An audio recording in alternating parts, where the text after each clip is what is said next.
Yeah, it was a lot of fun. I could get used to throwing in front of crowds like this. It's just energizing.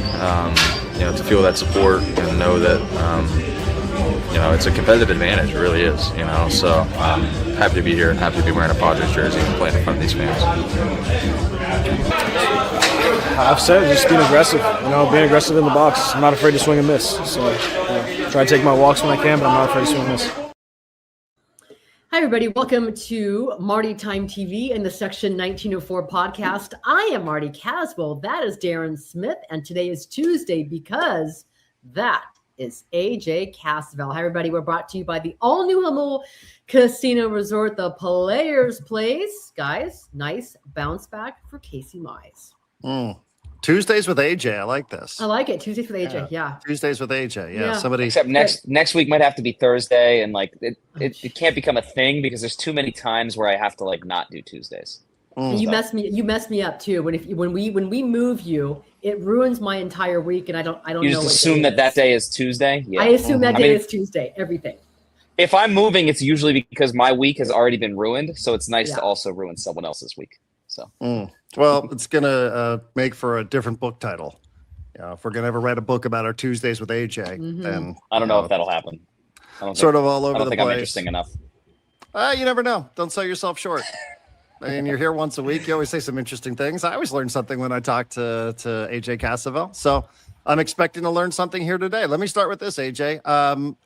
The Padres, I'll just jump right into it since I know Marty doesn't have any time for fluff. She doesn't want any foreplay here. She wants to get right to it. No, you can ask, how's AJ? How you doing? How was your week? It's fine. She doesn't. I'm good. I'm good. We're all good. All right. Padres are now at a -9 run differential. I'm curious about this stuff. Not everybody else is, but I'm kind of curious. And I do believe in the Bill James Pythagorean theorem. I know it's not. I know it's not exact, right? Because if it was exact, the 2023 Padres would have made the playoffs. But according to the Pythagorean, AJ, the Padres should have about a 500 or maybe even sub 500 record. 59-61 is what their run scored, run allowed should suggest. Okay, again, it's not perfect, but they are 63-57. They're 6 games over 500. Why do you think they're outperforming their Pythagorean theorem, right? I'm just curious because I talk about this all the time with XG in soccer, right? Expected goals. Why do some teams outperform their XG? Why do some teams... And it's not exact. Like I said, I understand this isn't science here, but I just wonder if you, as somebody who watches it every day, why is this team 6 games over 500 when it has a -9 run differential? What are they doing well that allows them to be better than some of their metrics suggest? Yeah, I think they're probably performing about what their run differential is over the last couple weeks. They have been that team. If you look at the games they've won and the scores they've won by, they're pretty much performing up to par. So the question with that is how were they able to sustain earlier in the season when they weren't playing this well? And the answer is it's kind of similar to XG. I know, sorry to bore Marty with soccer talk, but there are ways you perform. There are ways you outperform your expected goals, and it's by having good finishers and a good goalkeeper. And you can kind of equate that here to having a really good bullpen and winning. If you're not going to be scoring a bunch of runs and winning games 8-1, you need to win every game 3-2 and 4-3 and 2-1 that you can. And when you have Mason Miller and Adrian Morejon at the back of the bullpen, that's how you outperform the XG or the Pythagorean win-loss for most of the season. Now, I would argue that this last 3-week stretch, they've been who they are. So they've managed to kind of withstand not being that good and getting to a point where the hitters have started to hit. They're starting to score those runs. They're starting to look like a playoff caliber team and have made it. I don't want to say made it through because offense comes and goes, but they're not that team that is -9 in run differential right now. I wouldn't say. They're playing walk-the-dong baseball. The Padres are playing walk-the-dong baseball. And just the way they won yesterday to me reminds me of what Craig Stammen said. That's since he's been a Padre. From way back when, this is the signature way of the way the Padres win, right? Good pitching, great bullpen, and just one timely hit. 3-2 games, 2-1 games. That's the recipe. Yeah, you got to win those games. You got to win those games generally, but I would argue they're a little less important now that they're also able to win 8-2. When they were, I don't know, when was it the series in Milwaukee they had earlier in the season where they came back and won on Gavin Sheets' home run in the 9th. They won 2-1 or something like that, and they got blown out in the other 2 games. It's like, it's a big difference if you're getting swept or if you're losing 2 of 3 in those series because you do just enough and your bullpen does just enough. And that's what they did. That's what they sustained for long enough. I think this is a different team now. Now that Jackson Merrill and Fernando Tatis Jr. are like hitting like superstars that they are, like I don't think, I mean, the run differential still applies. Like you can't just ignore the first 3 months of the season, but I think this team's playing at a different clip. Like they were good earlier in the season when they were, what were they? Did they win 8 in a row and they got to 10 games over or whatever? That was a little weird. Like that was, you look at some of the games they won, and the Pythagorean back then was probably significantly lower than what their actual record was. I think we all looked at that and we're like, this isn't really sustainable. But then if you look at like what this team is doing now, this is sustainable. Like you get your best hitters are hitting, your bullpen's awesome, and your starters are doing enough. Like that's sustainable. Your best hitter, Jackson Merrill. I mean, this is a guilty of recency bias, I suppose, prisoner of the moment, all those things. But I don't recall anybody going on this kind of heater this year. I mean, this is sort of like Jackson Merrill. This is why people thought Jackson Merrill was in line for a big year, because this was sort of his September last year, right? When he hit 7 home runs after September 1st, you're like, okay, took a little while, battled through all the injuries. I think 2 different stints on the IL. Jackson Merrill. This is the Jackson Merrill that they paid for. Kind of MIA for the first couple of months of the year, just like the rest of the offense. You know, I mean, 2024 Jackson Merrill. Yeah, maybe not a coincidence. Yeah, here he comes. Like here comes Jackson Merrill. This is like exactly, you know, the kind of run that he was on in September of last year. What is it? 11 home runs since like July 2nd or something like that. 3 straight games. Again, I don't know that we've seen a player go on this kind of run here in 2026, but I might be misremembering. Yeah, I like the last. I don't remember what happened last season, but like to the top of my head, like the last time we've seen someone go on a heater like this to me is Jackson Merrill in 2024 when he was like starting in July and he just finished the season hitting everything, hitting home runs, coming up in big spots. His turnaround has been we could talk about Tatis. I think Tatis, even though he wasn't hitting home runs, he was in a pretty good place at the plate for most of the second half of the first half. I would say like starting around mid-May, he was in a pretty good place at the plate where he was getting on base, he was stealing bases. He did not have the power, so you couldn't say he was Tatis. Maybe now he does. But like he was in a pretty good spot. Merrill was not, and now Merrill is, and now this team looks completely different. And we've asked him a few times like about what changed. I think it's really fascinating what changed for him. There's a whole bunch of different components of it, but I think more than anything else is just mental. Like he wasn't, he's maybe a little too hard on himself in the box and maybe like over correcting for some of the swings and chases that he had, and kind of just adopted the mindset of like, so what if I chase? That's just who he is. He's a guy, like he's not a plate discipline type of hitter. He's a guy who swings at pitches outside the zone. And so if he swings at a pitch outside the zone, what he can't do is get in his head and the next pitch take 93 down the middle. And he was doing that too much in the first half. And now he's not. Now he's kind of come to accept that, you know what, I'm going to chase.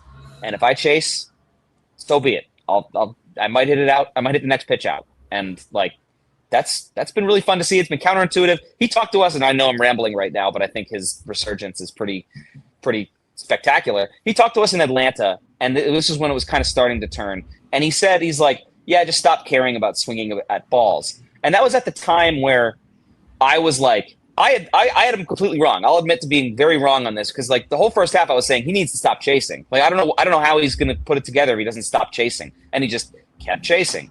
And I was wrong. Like he can chase and still be a good player, because he, like he said in Atlanta, if he stops worrying about swinging at balls, then he's just himself and he's competing in the box. And he is maybe one of the best competitors the Padres have. So long story short, Jackson Merrill just kind of got back to being who he always was as a hitter, which is the type of hitter that does tend to swing at everything, but he can also hit just about anything out. Yeah, I mean, I even like his story about it. I just went back and watched a bunch, you know, and it's such a 2026 thing to say from this generation. I went back and watched myself in high school, you know, which is like 5 years ago. Awesome. But still, like, I kind of appreciated that, because he's like, well, I'm just searching for something here. So like, what is it that's going to be the trigger here? And who knows psychologically, right? Like we all know and have talked to enough baseball players to know sometimes it's like anything. It can be anything. And, you know, the fact that he goes back and watches some high school video of himself, he's like, yeah, that's me. That's me again. Like, I got to get back to being me. I think that's just such a fascinating part. And I agree with you. Like, listen, I don't want to, Manny's kind of up and down, and, Fernando is, sometimes you're like, oh, yes, okay, this is Fernando, right? He goes 5 for 5 in a game, and then he has 5 hits in like the next 10 days. You know what I mean? So there's like a little bit of like ebb and flow with him. There's a little bit of a high tide and a low tide for Fernando. But, somebody like Jackson, like we've seen this before. And I'm with you, AJ. Like, I just think the whole psychology of it is fascinating to watch this guy. And just because, there's also an energy around him. I know this is one of these modern day buzzwords too, but there is something about him and his vibe and the way he speaks. And, and it wasn't there a month and a half ago. And now it is back. So, I think that's a good thing for everybody involved, because this guy getting hot, like, it's different than some of the other dudes in the lineup. Yeah, he brings, he plays with an edge. Like, he wants to kick your ass, and like, he's kind of unapologetic about it. And like, he wasn't that guy really for the first half of the season, probably because he was worrying about swing decisions or whatever. And if he's just like the guy who wants to beat you, and you're the pitcher on the mound, like, it's kind of tough to beat him. So AJ, I know your favorite lineup conversation when it comes to Craig Stammen is lineup construction. And I think it was yesterday, I could be wrong, maybe the days are all blending in. I think it was yesterday that Craig Stammen was asked about, are you just going to go ahead and keep him batting fifth? He is your hottest hitter. To Darren's point, I think he has he's tied for the most home runs in baseball with 9 since the All-Star break. But I imagine when we go to Petco Park later on today, he'll be batting fifth again. Is that the right? Is that good? No, it's not the right spot if these guys are it's not the right spot if these guys are robots and you're just like drawing up a Stratomatic lineup. Like, he shouldn't be hitting fifth, but he should be hitting fifth because he's not a robot. He's a human being who's fallen into like a niche and feels really good hitting fifth in the lineup, and that's not too far off from where he should be, because he is an RBI guy. Like, I would say he should, like, if you bat him fourth, that's probably a little better than fifth. But why mess with something that's good? I just think I think like, they're humans, and they're not baseball cards. Like, they're humans who find a spot where they're comfortable, and he's clearly comfortable in the number 5 spot. And this is why I think lineup construction is so fascinating, because it's like, what matters? Like, what actually matters in constructing a lineup? I make lineup, like, if you're constructing a lineup based on the optimization of your hitters and only that, and forgetting that they're humans, the lineups would look a lot different than they do. But they don't. These are human beings who like, some of them like being in a certain spot. Some of them like moving around. Some of them are comfortable hitting in different places. Like, so that's why it's all fascinating to me. So keep him at 5, and 5's not the worst place for him to be. Keep him at 5 and let it ride. Like the lineup construction was the lifeblood of our shows during spring training. So remember when people wanted to move Tatis out of leadoff spot? That was great. Speaking of resurgence, Freddy Fermin.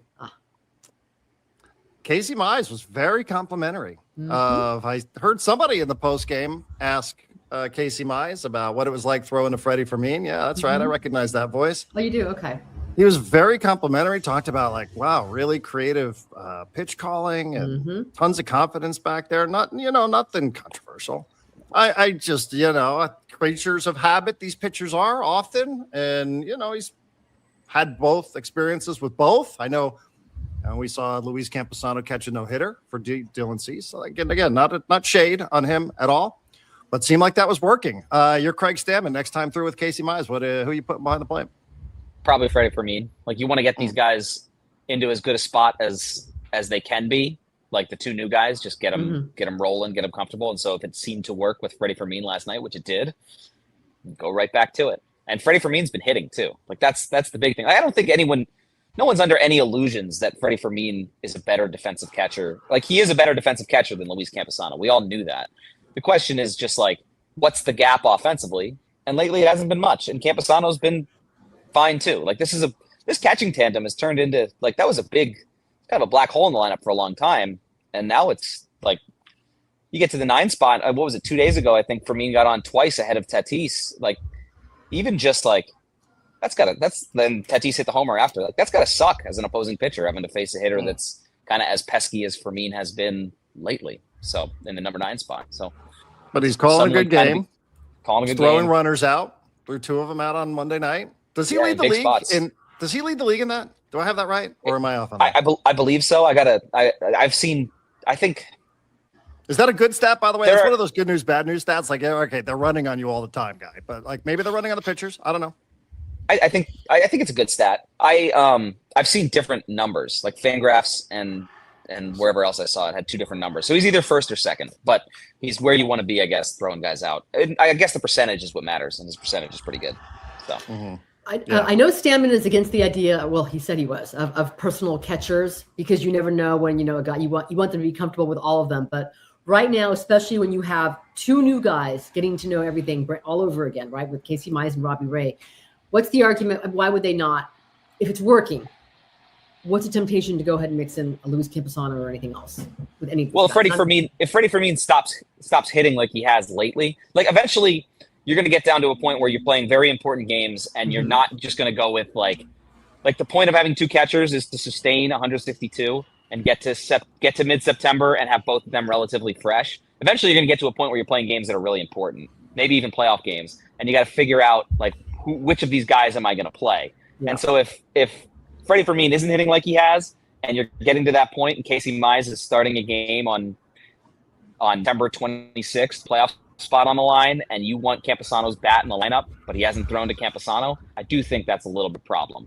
But maybe that's a problem you deal with another day, because that's a long way away, and you just kind of. By the way, if Jackson Merrill and Fernando Tatis Jr. and other guys are starting to contribute offensively, maybe you don't need to search as much for offense out of that position if you feel like the pitchers are comfortable and he's doing a good job behind the plate and you're getting just enough, right? Again, like maybe you can just find another way to get Campusano involved into the mix. If all of a sudden you're like, okay, well, this offense is humming. Yeah. Oh, yeah. Yeah, you're not going to DH Freddy Fermin. Yeah. So that might be good. Are you buying any of I think you could make a case. Are you buying any of the Ethan Salas by the end of the year stuff in the big leagues? I would say it's unlikely, but I think it's. I don't know. I've asked multiple people and seem to be getting different answers. So I don't know. I don't know who to believe, but I guess there's only a couple people whose opinions really matter in the end, and I don't know what they think.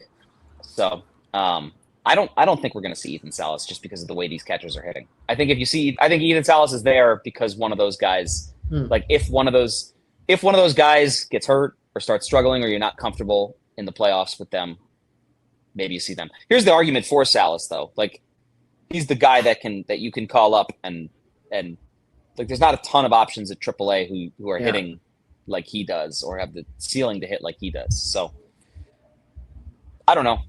Start his clock. If he's not one of your 2 best catchers, is that something you want to do? I don't know. What do you guys think? Like, would you go to Salas that early if you have 2 catchers who are both performing? No. I mean, for what? You want to play bat off the bench?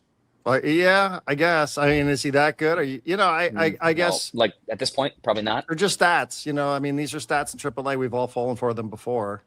But if there's something real there that, the underlying numbers suggest it's real and it could translate, then yeah, okay. But, I'm with you. I tend to think it's okay to let him stay where he is and, think about him somewhere down the road. Marty brings up an interesting point, though. If there is going to be a lockout, at least he would be allowed to play. Whereas if you put him on the roster, I guess that would mean he couldn't. I don't worry about the clock or any of that stuff because the Padres have proven that they'll just go out and pay burn people. it. So burn it doesn't the clock, matter. buy a new clock. Yeah. I mean, they did that with Tatis. So, it's not really how the organization has been run. Now, again, I don't know how the new ownership's going to run it. Similarly, otherwise, who knows? Maybe they'll care more about players and their clock. But you can buy that stuff out. So I'm not worried about that. But I do think, if there's a lockout, you would want that guy playing and not play rather than not playing. So here's what I think. Like, there's 40 games left. Or is it 40? I think it's somewhere around 40, 42 games. Like, that's a lot of games, and I don't want to, speak this into the world, but that's a lot of games where a catcher something could happen to him. Like, catcher's a tough spot, and guys get hurt all the time.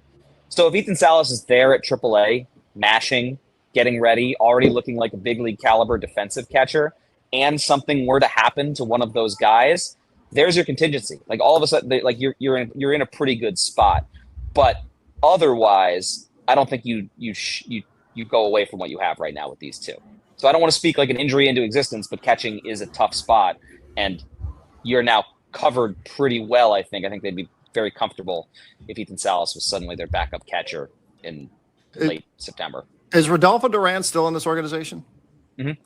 Okay, so that's actually interesting. Like, if there were an injury, is it Salas or is it Duran? Because Duran threw some guys out too, But Yeah, he was. Yeah, they have better. they're pretty solid upper level catching depth.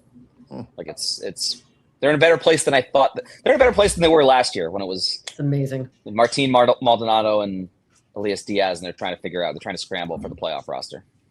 Speaking of injuries, Although I guess they had Campusano, just didn't want to use him. who's they? One guy didn't want to use him. All right. Speaking of the injuries, it seems like we have Pivetta and Musgrove kind of going in different directions when it comes to the rehab. I know you were there on what day is it today? Today's Tuesday. Was it Sunday? I was not there yesterday. Okay, you were there not there Tuesdays yesterday. AJ, you just said it. You made a big to do about it to start the show. It's Tuesdays I'm messed up. Tuesdays with AJ because Sunday was an evening game, and I'm just messed up with the time. We talked to Pivetta. That's You fair were enough. there. Yeah. You were there for Too Pivetta's many night scrum. games. What did you take away just about how strange this entire situation is with Nick? It's strange. But like, how do I say it? I guess if someone else were acting like we're kind of being cautious with information and acting like Pivetta kind of has, I would think it was a little stranger. Like Pivetta, this is just kind of the way Pivetta goes about it. So I didn't think it was I have a hard time like trying to read between the lines on it because that's just kind of who he is. He doesn't want to divulge information. He doesn't really like talking with us, which fair enough. And like, this is kind of a sensitive subject. It's his future. It's his health. Like I don't know what to make of it, but it seems like all parties are convinced that he's like the right thing to do is to continue this build up. So we'll see. I mean, if they can get him back, he's not going to hit that contractual deadline at this point, but if they get him back in September, that's still a pretty big deal. That yeah. I mean, not going to hit the deadline. I think it was reported that almost assuredly the Padres are going to void it or opt out of it or whatever the correct terminology is, right? So, they're not going to move forward with the amount of money that he is owed, which is potentially up to $32 million. And like, you just sort of think for a player, like, if you know that is not waiting for you on the other side of this, are you, and I'm not trying to question the man's character. I think he really, like part of that scrum on Friday that you guys were there for, like I thought he came across really like over and over and over again, talking about how good of a teammate he is. Like, I'm trying to be a good teammate. I'm happy for these guys. It's not really about me. Right. It really was one of the bigger themes. And like, I wonder where that would leave him, like now that it's, and we all kind of assumed it, but now it's being reported that, the team's going to, say, well, listen, we're not going to do this. We put this clause in this contract and we're going to exercise it. Like, I just wonder where that leaves a person. You know what I mean? Like what does that do to somebody? Not that he wouldn't be motivated, but, that you have to, not only consider, like, yes, you're making a lot of money and yes, you want to be a part of this. I understand all that stuff. But, you also do have to think about what this might mean for you towards the end of your, or in the middle of your career and your earning potential. Like, I don't know, AJ, like I don't remember a situation quite like this. This is like an NFL story, where they have the option to void these contracts because guys have roster bonuses and all that shit that they talk in that league. But like, this is one now that like, I just don't remember something like this in baseball. Do you? No, I mean, my experience is limited mostly to the Padres, but I don't remember I don't remember a situation like this on that front. What I will say is like I think there is there's no certainties. Like, the Padres don't make this decision. Like, if the opt out gets transferred to them, like they don't make that decision until the opt out date, which comes during the off season. So like Pivetta, in theory, like he can make his case to stay, or he can come back and make his case for his future. Like, if he makes 2 or 3 starts in September and looks really good, like, I don't know that completely takes away whatever injury questions there are, but it certainly tamps them down a little bit. So, and he, like, I don't know. Marty, we see him in the clubhouse. Like, he is, like, all those things he says about trying to be a good teammate and like really caring about the other guys in the rotation are 100% true. He's genuine when he says that. Like, he likes playing chess with Michael King, and he likes being there for Joe Musgrove on his like. This guy cares deeply about those other guys, and so I think it would mean something to him if he could pitch a couple times. even though this contract situation is odd, I don't get the sense that he, Pivetta obviously won't answer questions specifically about the contract, but I don't get the sense that it is like harmed in any way his relationship with the Padres, specifically his team and his teammates. Yeah. So you don't get the sense that he's like, hey, I'm not going to make this deadline, so he's not shutting it down. Yeah. Not at all. And I don't even know if I'd blame That somebody might be for what doing happens. that, but I don't know if I'd blame somebody for that. But again, I understand they're going to say, hey, they're paying this guy $19 million, and he's yammering on about being a good teammate, which again is sincere. So why is he shutting, but I also don't know that I would blame him. It's just, like I said, it's such a fascinating thing to think about. And, you can never put yourself in this person's shoes, but gosh, there must be so many different thoughts and conflicting thoughts at times going through this guy's head about, it's also hard. It's hard to know without know what he's thinking, without knowing the specifics of the injury and what he felt. I've always been so fascinated by injuries. Like, this is such a book, like a chapter of a book. Yeah. Because, you always think about how it's tough it is for these guys physically. And I think sometimes we just gloss over the fact that this is so grueling mentally. Like, it is so psychologically, it is testing to professional athletes. Even if you think, who cares? They make a ton of money, right? He's making all this money. He's going to be set unless he, squanders it, then he's going to be, but it's like their psychology. And now you're thinking on top of that, there's a financial layer to it. It just, I don't know. It's such an interesting thing to watch these guys go through it, because it's unlike anything else. And then they have to talk about it, Is this something that requires surgery, AJ? Does it require surgery? Because I'm remembering having flashbacks to what the Padres did with Mike Clevenger, where there was this big, was it Clevenger? Yeah, there was a press release. Hey, we've signed Clevenger and then at the very bottom it said, he's having Tommy John surgery. Oh yeah. Right. So, is that Clevenger? Well, think about it with Musgrove, right? We'll never know the answer, and this isn't the question as character. But in 2024, if Joe Musgrove doesn't have an extension, how much would you think that Joe Musgrove would have pushed it to the point where he blows out against the Atlanta Braves in the playoffs? And we'll never know the answer to it. Again, I don't think it's a poor reflection to even think that way. But, you might have an agent in your ear. You might have another doc. You might have anybody in your ear being like, hey, we got to think about short-term, long-term. There's a lot here really for us to process. And again, I wouldn't blame somebody necessarily if they were like, hey, listen, I have to be smart about how I approach this. And I don't know what the risks were for Joe, but, he did get the extension, so it changed things a little bit. Josh Hader did what he did for a reason. Yes, exactly. Exactly the point. That there were guys in that clubhouse who didn't get paid, and maybe that impacted some of the decision making for those guys about how many innings they pitched, or when they pitched, or how they pitched, or what they wanted to do, et cetera, because they all were looking at big paydays. Certain guys in that clubhouse got paid, other guys didn't get paid. So, kind of understand the culture a little bit, I think. I don't know. What do you think, AJ? It's weird. Pitching is inherently weird because there's so much that's unknown about why these injuries happen and when they're going to happen. And I guess the reverse of everything we're talking about with Pivetta is kind of true of Musgrove, who seems to be on his way back. And it has been, you mentioned the mental aspect of it. We've gotten to talk with him, and Marty would know, Joe has been very open throughout this process of his rehab. And it's been cool to kind of get a glimpse into it, but I think it's been really hard.